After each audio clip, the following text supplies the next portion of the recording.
Sorry, I was listening to some music out here Sunday evening. And I wanted to show you the progress on the bike. I have the bike up on its little stand. I have to clean up the garage for the weekday. So my mom needs to use the garage. My workspace downstairs, it's just, it's great, but not for projects that I need electric bench grinders and saws and stuff that shoots sparks when I have gasoline fumes and we're underneath the house.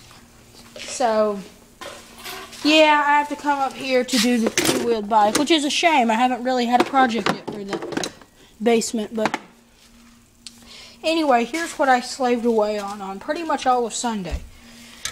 Yeah, I know it's a day of rest, but this is fun kind of work.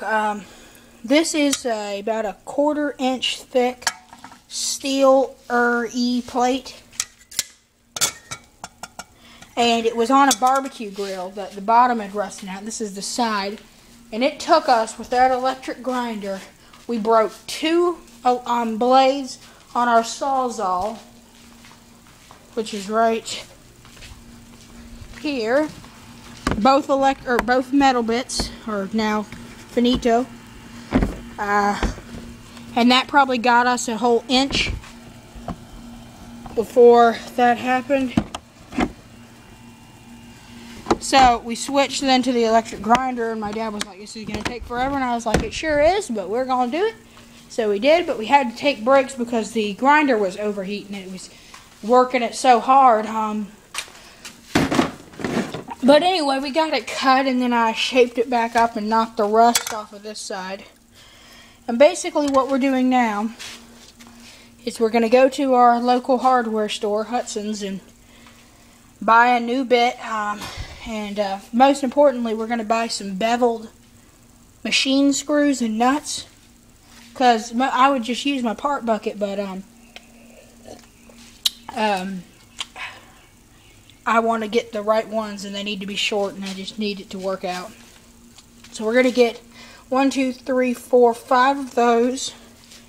Then, drill it where I have the holes marked, and then attach it. And then here on the back, how I'm planning on attaching it to wheels, I'm going to have to find dead center. If anyone can help me with a good technique of finding dead center of this, the tape's eventually, or is going to be gone when I do that, tell me.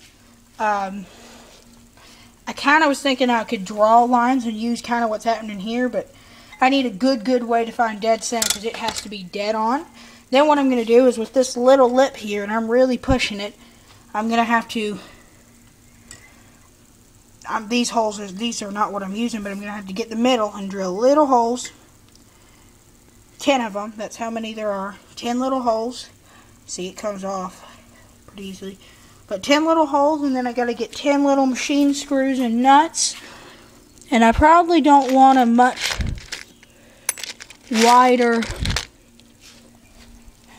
how wide is that? Yeah, I don't really want a much wider than that. So, to give you a preference, size-wise, this is a roll of painter's tape.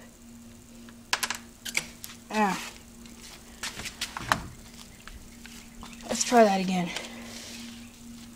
It's a pretty small screw, so I'll need to get 10 of those with small heads, and then 10 nuts, and then I have to screw that all down, get it nice, and then it should technically push this free spinning wheel forward on the 3-wheeled bike, and that will be attached to the sprocket I mounted on this motor. And then I'll start mounting and start riding it. I just wanted to give you an update on what I slaved over today.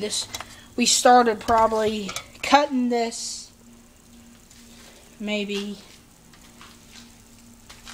2-ish, and it's 6 right now. It's the middle of summer, so it's well, not the middle of summer, it's early summer, so the days are late. It doesn't get dark here till around 7, but so it took, 4 hours of work, probably 20-30 minutes, and then rest 10, work, so it took a while, but I'm glad it's done. So anyway, just wanted to give you progress. report update thingamajig. Having some Coke. Yeah, I'm cleaning up the garage, so yeah. Homemade motorized 3-wheel bike update part 2. Ooh, that's a wordy title.